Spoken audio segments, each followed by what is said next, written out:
All right, race fans, the balanced mixer, modulator, whatever you want to call it, like unto that, is built with the potentiometers. The two on the right are the replacement for the carrier balance. The two on the left take the place of the 470 ohm resistors in series, so it can all be set exactly. And those pots are set within about an ohm. The wires on the left are the output. On the right, the yellow's carrier, white's modulation input, green's ground. Flip it over, ink pen for comparison. See the itty-bitty teeny itty-bitty weeny surface mount parts.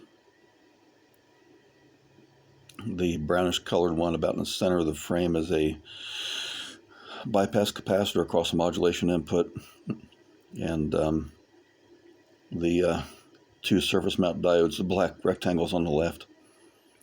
Those diodes measured with a very good diode test on a very good multimeter within about 3 or 4 millivolts of each other.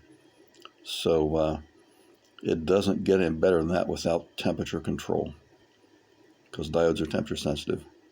So that's it. But I need to show that before installing it, because once it's installed, there's no way to show it. So next off, to take the victim apart and install that. KBYP.